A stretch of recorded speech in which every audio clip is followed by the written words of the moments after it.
그림자의 초상에서 김도현은 초상화에 얽힌 죄책과 속죄의 이야기를 풀어냈습니다. 죽은 화가가 남긴 그림 속 진실을 밝혀내며 그는 깨달았습니다. 진실이 때로는 칼날처럼 사람을 베어낸다는 것을. 사건은 해결되었지만 김도현의 마음 한구석에는 여전히 무거운 무언가가 남아 있었습니다. 가을이 깊어가는 어느 날 저녁이었습니다. 하늘은 붉게 물들고 산 그림자는 길게 늘어나고 있었습니다. 김도현은 작은 산촌 마을에 도착했습니다. 마을은 골짜기 깊숙이 자리하고 있었습니다. 삼면이 산으로 둘러싸인 세상과 떨어진 듯한 곳이었습니다. 단풍잎이 바람에 흩날렸습니다. 저녁 연기가 지붕마다 피어오르고 하늘로 올라가 구름처럼 흩어졌습니다. 김도현은 걸음을 멈추고 마을을 내려다보았습니다. 20채 남짓한 집들이 모여있는 작은 마을이었습니다. 윤설이 옆에서 조용히 말했습니다. 고요한 곳이군요. 김도현은 고개를 끄덕였습니다. 너무 고요합니다. 그 고요함 속에는 말할 수 없는 슬픔 같은 것이 숨어 있었습니다. 마을 어귀에서 한 노파가 그들을 기다리고 있었습니다. 노파는 나무 그늘 아래 앉아 있었습니다. 등은 굽었고 머리는 희었습니다. 하지만 그 눈은 아직 살아 있었습니다. 김도현이 다가가자 노파는 천천히 일어섰습니다. 탐정 나으리. 노파의 목소리는 떨렸습니다. 그 떨림 속에는 30년의 기다림이 담겨 있었습니다. 김도현은 천천히 고개를 숙였습니다. 부르셨다고 들었습니다. 노파는 잠시 말이 없었습니다. 그저 김도현을 바라볼 뿐이었습니다. 마치 그의 얼굴에서 무엇인가를 찾으려는 듯. 그리고 마침내 떨리는 손으로 주머니에서 무언가를 꺼냈습니다. 낡은 천조각이었습니다. 이것이 우리 아이가 마지막으로 입고 갔던 옷입니다. 천은 세월의 발에 있었습니다. 한때는 푸른 빛이었을 천이 이제는 회색에 가까웠습니다. 하지만 노파의 손길은 여전히 그것을 귀하게 다루고 있었습니다. 김도현은 천조각을 받아들었습니다. 천은 가벼웠습니다. 하지만 그 안에 담긴 무게는 무거웠습니다. 이 아이가 어디 있는지 알고 싶습니다. 노파의 목소리가 더욱 떨렸습니다. 죽었는지 살았는지 그것만이라도 알고 싶습니다. 김도현은 천조각을 바라보았습니다. 세월 묻은 천, 그때 떠난 아들, 평생을 기다려온 어머니. 윤설이 옆에서 조용히 말했습니다. 30년 전 그 아들은 한양으로 과거를 보러 떠났다고 합니다. 노파가 고개를 끄덕였습니다. 그래요. 그 아이는 총명했습니다. 글을 잘 썼지요. 마을 사람들이 모두 기대했습니다. 과거에 급제하면 마을의 자랑이 될 거라고. 노파는 멀리 산을 바라보았습니다. 그런데 한양으로 떠난 후 소식이 끊겼습니다. 처음에는 길이 멀어서 그런가 했습니다. 하염없이 기다렸습니다. 노파의 눈에 눈물이 고였습니다. 하지만 5년이 지나고 10년이 지나도 아무 소식이 없었습니다. 김도현은 아무 말도 하지 않았습니다. 이제 저도 늙었습니다. 얼마 남지 않았지요. 죽기 전에 그 아이가 어디 있는지만 알고 싶습니다. 김도현은 천천히 고개를 숙였습니다. 찾아보겠습니다. 노파의 눈에 희망이 번졌습니다. 그 희망은 아직 꺼지지 않은 등불 같았습니다. 바람에 흔들리지만 아직은 꺼지지 않은 조사는 그날 밤부터 시작되었습니다. 김도현은 마을 사람들을 만났습니다. 30년 전을 기억하는 이들은 많지 않았습니다. 세월이 지나며 많은 이들이 떠났고 또 많은 이들이 죽었습니다. 하지만 몇몇은 기억하고 있었습니다. 한 늙은 이장이 말했습니다. 박성진, 그 아이를 기억합니다. 이장은 긴 담뱃대에 불을 붙이며 말을 이었습니다. 총명한 아이였죠. 글도 잘 쓰고 예의도 바랐습니다. 서당에서도 제일 우수했고요. 어떤 아이였습니까? 김도현이 물었습니다. 이장은 잠시 생각에 잠겼습니다. 조용한 아이였습니다. 말수가 적었죠. 하지만 책을 읽을 때는 눈이 빛났습니다. 이장은 연기를 길게 내뿜었습니다. 과거에 급제하면 마을을 빛낼 거라고들 했습니다. 그 어머니는 얼마나 자랑스러워했는지. 한양으로 떠난 후 소식은? 이장은 고개를 저었습니다. 없었습니다. 처음 1년은 그러려니 했습니다. 한양이 먼 곳이니까요. 하지만 2년, 3년이 지나도 이장은 말을 멈췄습니다. 그 어머니는 아직도 기다리고 계십니다. 김도연은 고개를 끄덕이고 자리에서 일어났습니다. 다음 날 김도연과 이윤설은 인근 마을들을 돌았습니다. 가는 곳마다 같은 질문을 했습니다. 30년 전 과거를 보러 간 젊은이들에 대해 대부분은 기억하지 못했습니다. 하지만 한 작은 서당에서 단서를 찾았습니다. 서당의 노 훈장은 낡은 장부를 꺼내 보여주었습니다. 먼지가 쌓인 장부였습니다. 페이지는 누렇게 발해 있었고 글씨는 희미했습니다. 이 아이 기억합니다. 훈장은 한 이름을 가리켰습니다. 박성진. 재주가 있는 아이였습니다. 시를 잘 지었지요. 김도연은 명단을 살펴보았습니다. 박성진 옆에는 한양행이라는 글자가 적혀 있었습니다. 과거에는 응시했습니까? 훈장은 고개를 저었습니다. 그건 알 수 없습니다. 하지만 당시 함께 떠난 친구가 하나 있었습니다. 그 친구는 어디 있습니까? 이름은 정호라 했습니다. 지금 어디 있는지는 인근 고을 어딘가에서 서리로 일한다고 들었습니다. 김도연은 그 정보를 적어두었습니다. 사흘길을 걸어 그들은 그 친구를 찾아냈습니다. 정호는 작은 고을의 관아에서 서리로 일하고 있었습니다. 중년이 된 남자였습니다. 얼굴에는 세월의 주름이 깊게 패여 있었고 눈가에는 피로가 서려 있었습니다.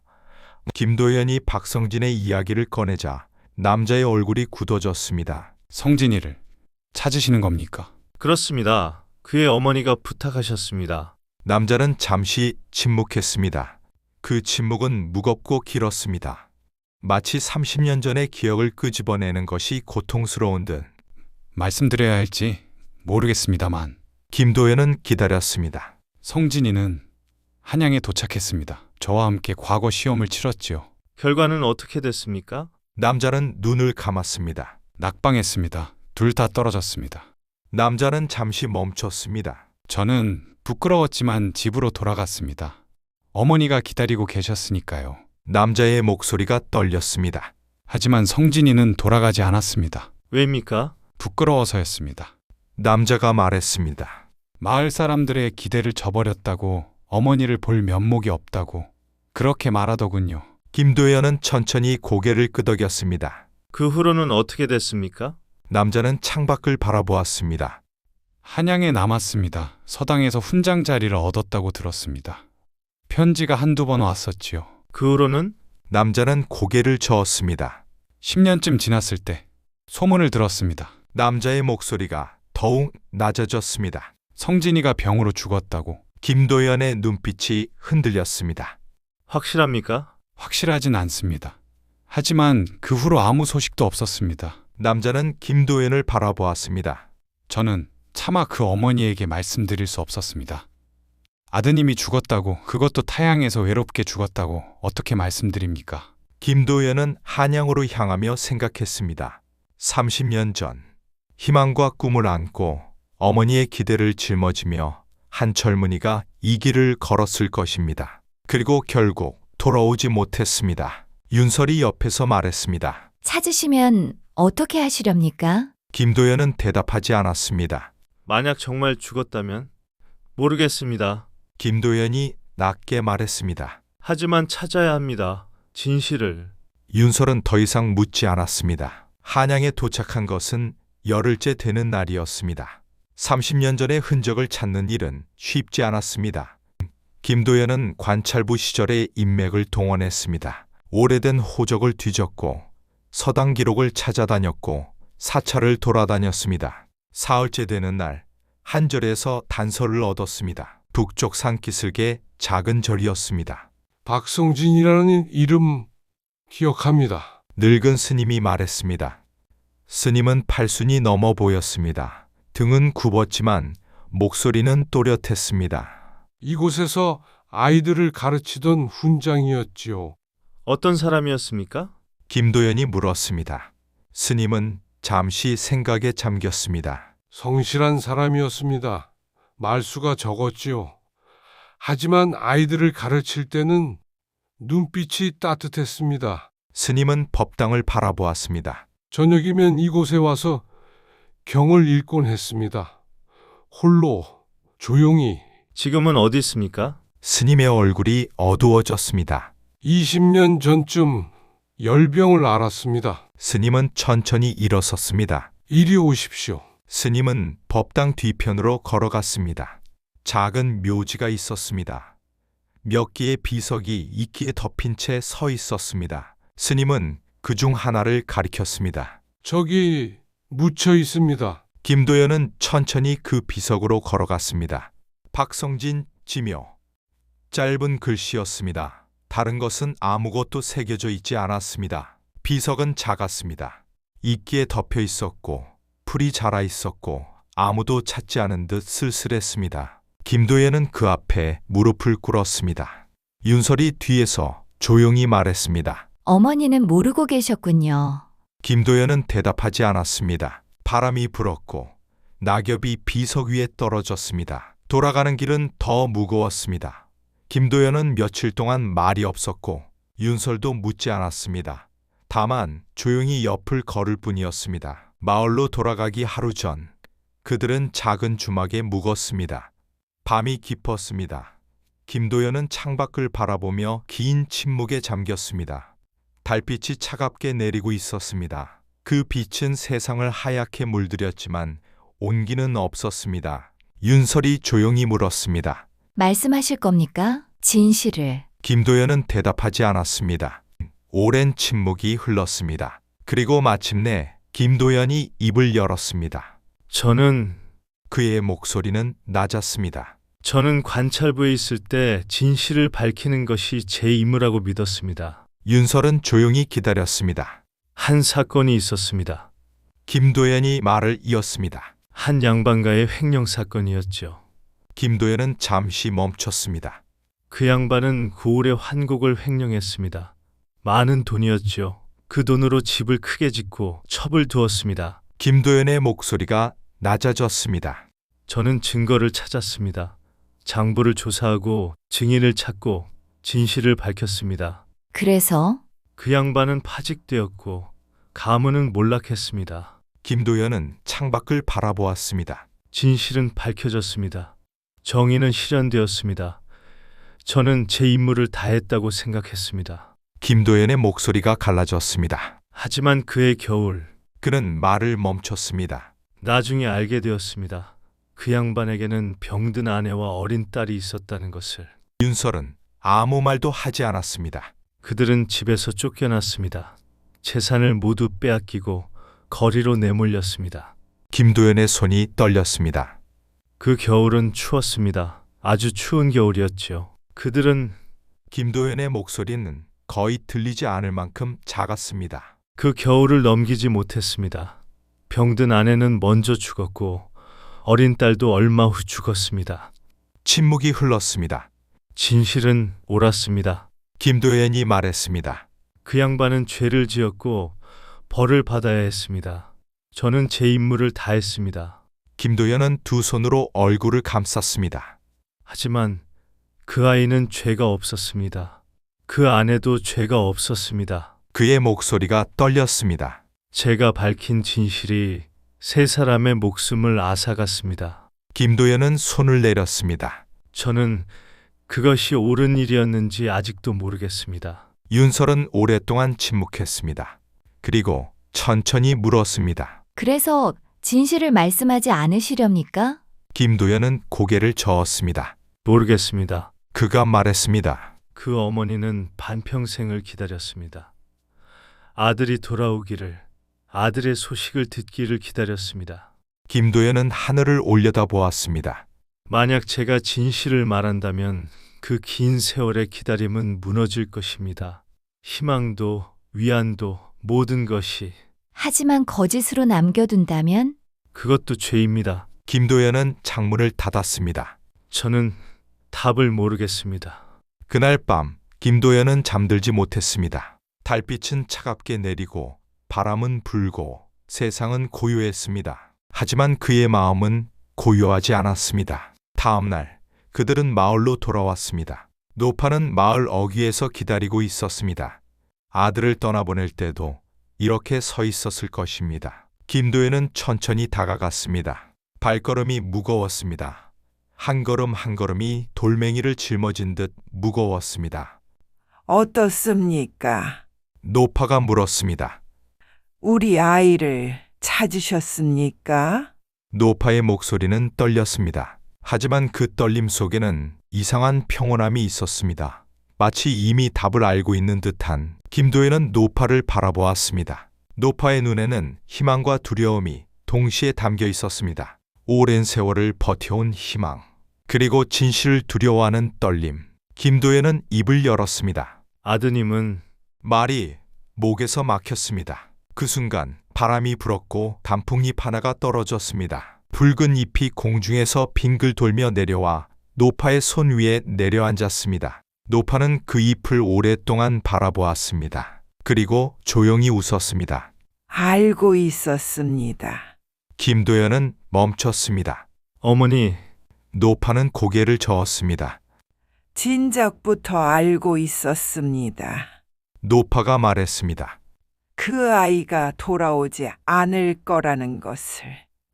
아니, 돌아올 수 없다는 것을.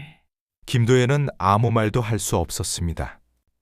처음 3년은 정말로 기다렸습니다. 노파가 말을 이었습니다.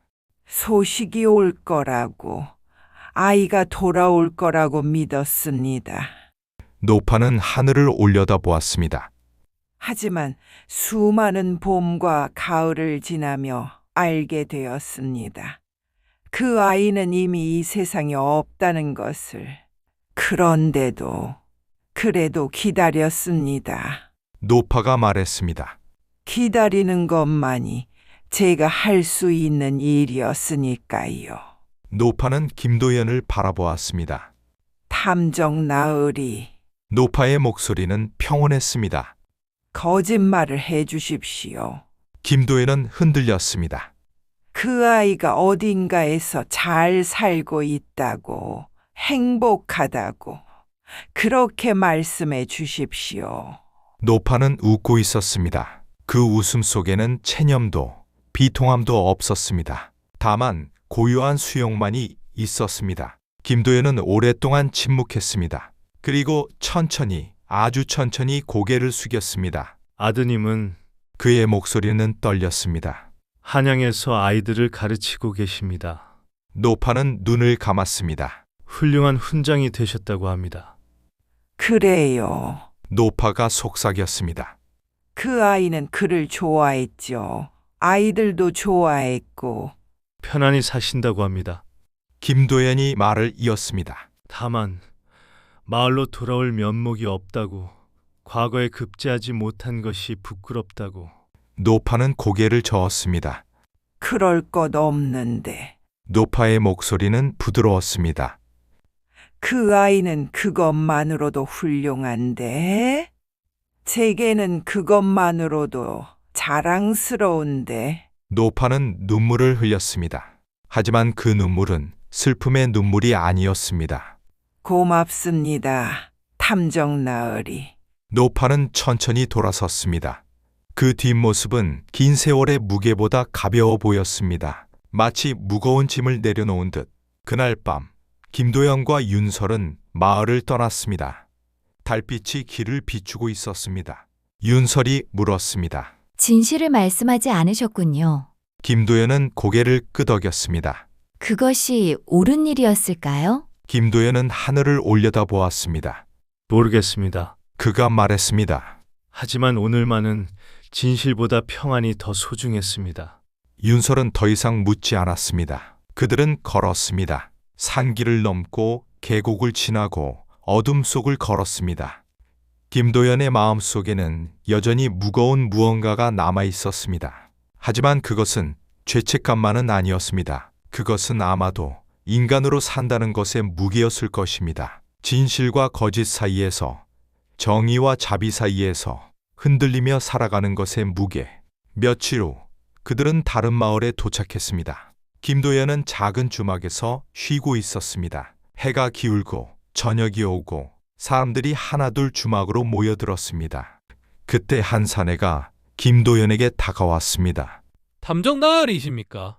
김도연은 고개를 들었습니다. 무슨 일입니까? 사내는 주머니에서 편지 한 통을 꺼냈습니다. 이것을 전해드리라고 했습니다. 편지에는 발신인이 적혀 있지 않았습니다. 김도연은 조심스럽게 펼쳤습니다. 편지는 짧았습니다. 탐정 나으리, 진실을 감추어 주셔서 감사합니다. 아이는 제 곁에서 잠들어 있습니다. 이제 저도 그 곁으로 갈 수 있을 것 같습니다. 부디 평안하십시오. 김도연은 편지를 천천히 접었습니다. 손이 떨렸습니다. 윤설이 물었습니다. 무슨 내용입니까? 김도연은 대답하지 않았습니다. 다만 창밖을 바라보았습니다. 바람이 불고 있었습니다. 단풍잎이 흩날리고 낙엽이 쌓이고 계절이 지나가고 있었습니다. 김도연은 오랫동안 그 바람을 바라보았습니다. 그리고 생각했습니다. 진실은 때로 칼날 같습니다. 그것은 옳지만 사람을 베어냅니다. 거짓은 때로 솜 같습니다. 그것은 그르지만 사람을 감싸 안습니다. 그 사이에서 무엇을 선택해야 하는가? 김도연은 여전히 답을 몰랐습니다. 하지만 오늘만은, 이 순간만은 그 선택이 틀리지 않았다고 믿고 싶었습니다. 저녁이 깊어갔습니다. 김도연은 촛불을 켰습니다. 윤설은 차를 끓이고 있었습니다. 뜨거운 김이 피어올랐습니다.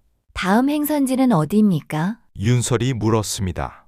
김도연은 지도를 펼쳤습니다. 북쪽 산중으로 가겠습니다. 그가 말했습니다. 고찰이 있는 마을에서 기이한 일이 벌어진다고 하니 또 사건입니까? 아마도 김도연은 지도를 접었습니다. 등잔불이 꺼질 때마다 여인이 사라진다는 이상한 소문입니다. 김도연은 지도를 접었습니다. 하지만 그 전에 조금 쉬어가야겠습니다. 윤설은 고개를 끄덕였습니다. 그러십시오. 둘은 침묵했습니다. 그 침묵은 편안했습니다. 말이 비없는 침묵. 창밖에서는 여전히 바람이 불고 있었습니다. 그 바람은 단풍잎을 흩날리고 계곡을 지나고 산을 넘어 어딘가로 흘러갔습니다. 김도현은 그 바람을 느꼈습니다. 바람이 머문 자리. 그곳에는 무엇이 남을까? 아마도 온기일 것입니다. 잠시 스쳐간 온기. 하지만 그것만으로도 충분히 따뜻한 그날 밤, 김도연은 꿈을 꾸었습니다. 오래된 꿈이었습니다. 관찰부 시절의 꿈. 그는 어둠 속을 걷고 있었습니다. 손에는 장부를 들고 있었습니다. 진실을 기록한 장부. 그 장부는 무겁고 차가웠습니다.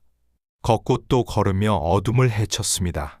그러다 눈이 내리기 시작했습니다. 하얀 눈이 세상을 덮었습니다. 진실도 거짓도 모든 것을. 그 눈 속에서 김도연은 멈춰 섰습니다. 앞에 작은 아이가 쓰러져 있었기 때문입니다. 김도연은 달려가 아이를 안아 올렸지만 아이는 이미 차갑게 식어 있었고 눈에 덮여 얼어붙은 채였습니다. 김도연은 아이를 안고 울었습니다. 손에서 장부가 떨어지며 눈 속에 묻혔습니다. 진실도 함께. 하지만 아이는 돌아오지 않았습니다. 김도연은 그 꿈에서 깨어났습니다. 밤은 아직 깊었고 어둠이 사방을 둘러싸고 있었습니다. 그는 일어나 창문을 열었습니다. 차가운 공기가 들어와 배를 시리게 했습니다. 문 너머에서 윤설이 물었습니다. 나으리, 괜찮으십니까? 김도연은 고개를 끄덕였습니다. 괜찮습니다. 하지만 그의 손은 떨리고 있었습니다. 그는 한참 동안 창밖을 바라보았습니다. 별들이 하늘에 박혀 있었습니다. 차갑고 아름다운 별들. 김도연은 생각했습니다. 진실과 거짓, 정의와 자비, 옳음과 그름. 그 사이에서 인간은 선택해야 합니다. 하지만 그 선택에 정답은 없습니다. 다만 견뎌야 할 뿐입니다. 선택의 무게를. 다음 날 아침 그들은 길을 떠나려는데 마을 사람들이 배웅을 나왔습니다. 김도연은 고개를 숙여 인사했습니다. 부디 평안하십시오. 사람들도 인사했습니다. 탐정 나으리도 평안하시길. 그들은 마을을 떠났습니다. 산길을 넘고 들판을 지나고 강을 건넜습니다. 햇살이 따뜻했습니다. 가을 햇살이었습니다. 부드럽고 따뜻한, 하지만 어딘가 쓸쓸한 윤설이 물었습니다. 저 노파는 정말 알고 계셨을까요? 처음부터? 김도연은 고개를 끄덕였습니다. 알고 있었을 것입니다. 그런데도 탐정님을 찾으신 이유는? 김도연은 하늘을 올려다보았습니다. 구름이 천천히 흘러가고 있었습니다. 확인하고 싶었던 것입니다. 김도연이 말했습니다. 아니, 확인받고 싶었던 것일지도 모르겠습니다. 무엇을 말입니까? 김도연은 잠시 멈췄습니다. 아들에 대한 기억이 아름다웠다는 것을, 그 긴 기다림이 헛되지 않았다는 것을. 윤설은 천천히 고개를 끄덕였습니다. 그래서 거짓을 말씀드린 것이군요. 거짓이었을까요? 김도연이 물었습니다. 윤설이 고개를 들었습니다. 그 아들은 분명 한양에서 아이들을 가르쳤습니다. 훌륭한 훈장이었습니다. 김도연이 말했습니다. 그것은 진실입니다. 하지만 지금은 지금은 죽었죠. 김도연은 잠시 멈췄습니다. 하지만 그 어머니의 기억 속에서는 여전히 살아 있습니다. 그 아들은 어머니의 마음 속에서 영원히 살 것입니다. 김도연은 하늘을 바라보았습니다. 그것도 진실입니다. 윤설은 더 이상 묻지 않았습니다. 그들은 걸었습니다. 해가 높이 떠오르며 따스한 가을볕을 내려주었습니다. 며칠 후 그들은 한 사찰 마을에 도착했습니다. 높은 산 중턱에 자리한 고찰이었습니다. 500년의 역사를 가진 곳, 마을 사람들의 얼굴에는 불안이 서려 있었습니다. 한 노인이 다가와 말했습니다. 탐정 나으리, 기이한 일이 벌어지고 있습니다. 무슨 일이십니까? 절의 등잔불이 꺼질 때마다 여인이 사라집니다. 김도연은 고개를 들었습니다. 여인이? 지난 달부터 벌써 3명이 사라졌습니다. 모두 젊은 여인들이었습니다. 노인의 목소리는 떨렸습니다. 절에서는 부처님의 노여움이라 하고 마을에서는 귀신의 짓이라 합니다만 노인은 사찰을 올려다보았습니다. 무언가 잘못되었습니다. 저 등잔불 속에 어둠이 있습니다. 김도연은 사찰을 바라보았습니다. 저 높은 곳에서 희미한 등불이 흔들리고 있었습니다. 새로운 사건, 새로운 어둠. 그는 다시 시작할 준비가 되어 있었습니다.